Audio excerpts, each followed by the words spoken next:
well, I've got an obsession with buying gear and tech that makes my life easier. And when I do a lot of tech stuff and bike stuff, I'm trying to do more camping and travel and working in the garage and doing things like this, there's a lot of stuff that I could be buying. So thank you very much to Ogery for helping me spend less. They asked me if I would test some of their kit, and when I looked at their website, for me there was two things that stood out. And the first one being their F11 fan. That's right, some of you may be thinking, why does he need a fan? Well, for me, in this garage, first of all, the only electricity I have is run off a large power bank. I don't have power in the garage. And secondly, with the summer coming, in here it gets stifling hot. There's just absolutely no airflow. So this is where the fan is going to come extremely helpful for me. And here we go then. This is the F11 fan. This is their larger fan of their range. This thing is going to set you back anywhere from 45 to 60. Right now it's £45. So if you do want to grab it, there'll be a link in the description box below. I don't get paid any extra. It just helps you find the product quicker. And the reason I like this fan is because, like I said, with no electricity, this thing's portable. It has got a massive 20,000 milliamp hour battery inside the base. I believe potentially there is a 30,000 milliamp hour version of this, but yeah, this is the 20,000, and let me tell you, this is more than enough for my needs. Well, looking at what we get in the box then, obviously we get the fan, we get a nice handy remote which slots straight into the back, you get USB-C charging cable and a manual, nice and simple. With the provided USB-C cable, this thing will charge within 4 hours, which is really impressive for the size of the pack itself. Looking at some of the main features then of this unit, it claims the wireless remote. It goes up to 16 foot. For me, I've got an average UK size garage, and with the fan at the back wall, I can still turn off the fan from here. And when I tested it, this was about the maximum kind of distance. That's about 13, 14 foot. So close to the 16 foot. It's not really handy just to keep in your pocket, because then you can adjust the fan or the light, wherever you want, from the other side of the garage. Starting at the top of the fan then, we've got a carry handle, which then just folds away. It's got a large diffused light around the outside that has 3 different settings, level 1, 2 and 3. Personally, this isn't going to be a huge amount of light. Obviously in the garage, when these lights are on, I wouldn't have these lights on at all, but if you are camping, then having something is better than nothing. The fan itself obviously can be adjusted from the remote, or there's this large jog dial in the center, and then you can just rotate that round, and it goes from, it says 25% to 100%, but it doesn't actually go in like 25% increments. It adjusts slowly as you're going through, so you can turn it a few times between 25 and 50 before it goes on to the 50%. All 4 main features, which I'll cover off in a bit, have their own LED lights showing you what power, what strength they're at. But one thing that Zoe really likes, because we have actually used this in the bedroom as well, is that with those LED lights, you can push kind of like nighttime mode and it turns them all off. So there's no extra lights in your room. Again, fantastic for camping, but in the house as well. Not only can you adjust the fan, moving the head itself, but it also oscillates from 0 to 120 degrees. And then from there, you literally can just push the button between 30, 60, 90 and 120. So you've got a real large area that you can spread the fan across.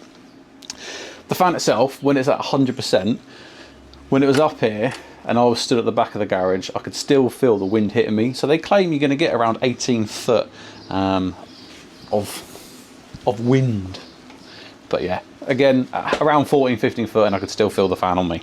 If for whatever reason you're camping and you don't want to hang it up via the handle at the top, actually on the base, flip it over, we do have another hook, and this hook is also oscillating.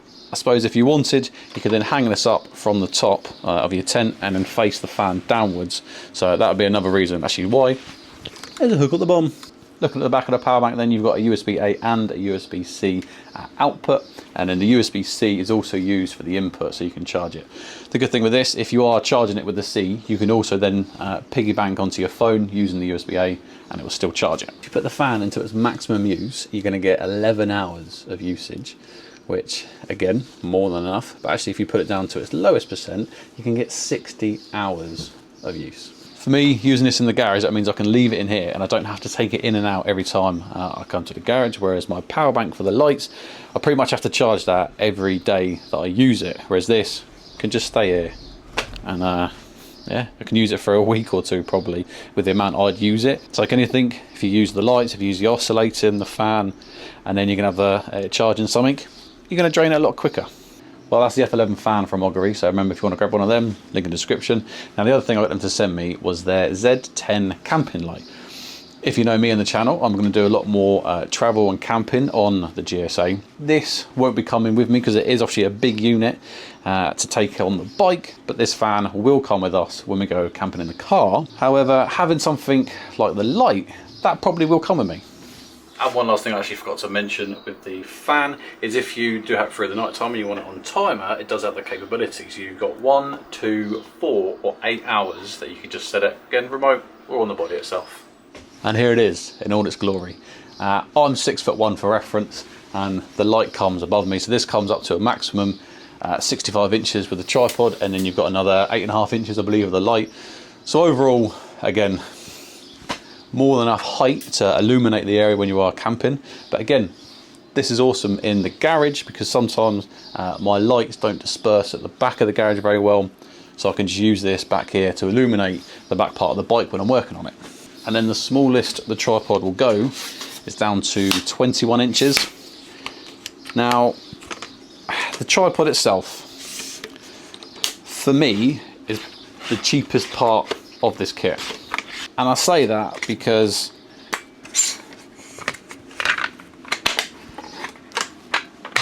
not only is it pretty big, it's very plasticky.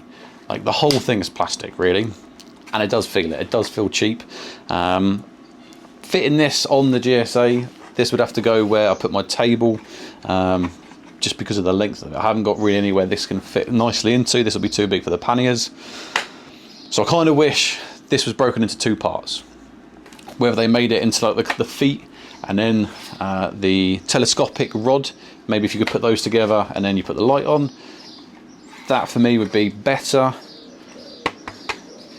And just, I get it, plastic is lighter than obviously large bits of metal, but nowadays you've got obviously the carbon fibre and stuff, so there are other options for making a better tripod. It's just, it's not the best. But the foot stance, like the size of the feet, this thing ain't falling over in the wind, put it that way. Like, it's sturdy. You can drop it, durable. It can go from 60 lumens to 2,200 lumens, and that's a lot. The light itself isn't small. It's about 8.5 inches by 3.5 inches. So again, where I've got the GSA, I've got absolutely more than enough space to be able to take something like this with me. But yeah, if you have got a smaller bike and not as much luggage capacity, you may want to just take this instead of with the tripod as well. And I say that because this has got another 2 options of mounting it. So the first one being at the base, you have got another hook, so you can just hang that up when you're out camping. Or at the bottom there, it has got magnets. Now I don't really have anything large enough surface.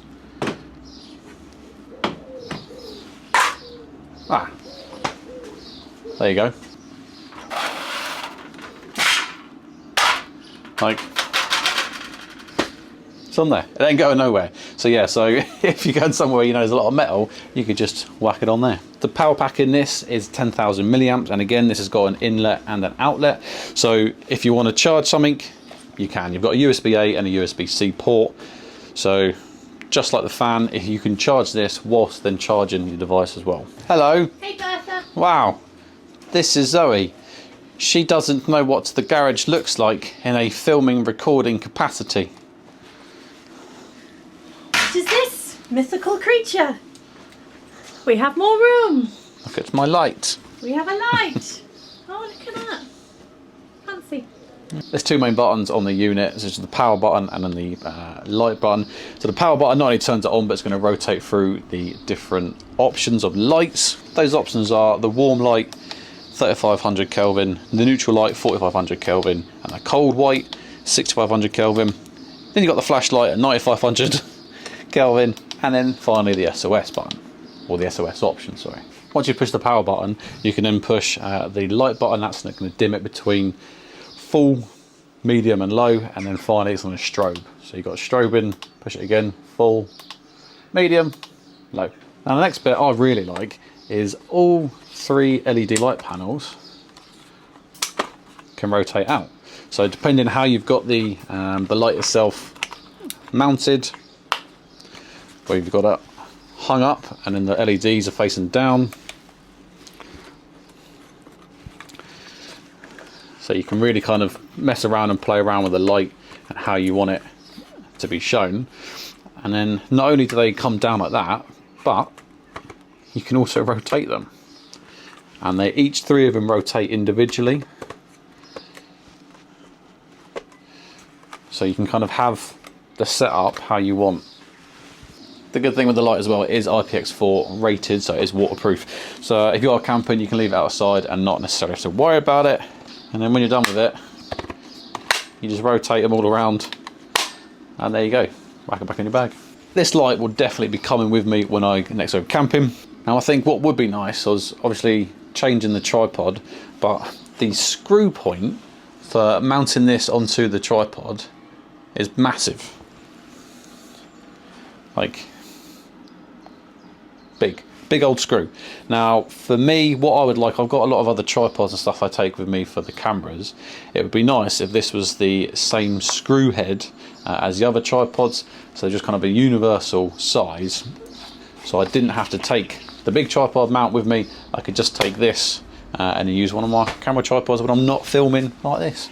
Now this light is going to set you back around £60 at the minute, but it does go all the way up to £100 depending if they've got a deal on or not. Well guys, thank you very much for watching. Hope you've enjoyed looking at some of my accessories I'm going to be adding. It's not in my garage, but also my camping kit for 2025. Well, catch you on the next one.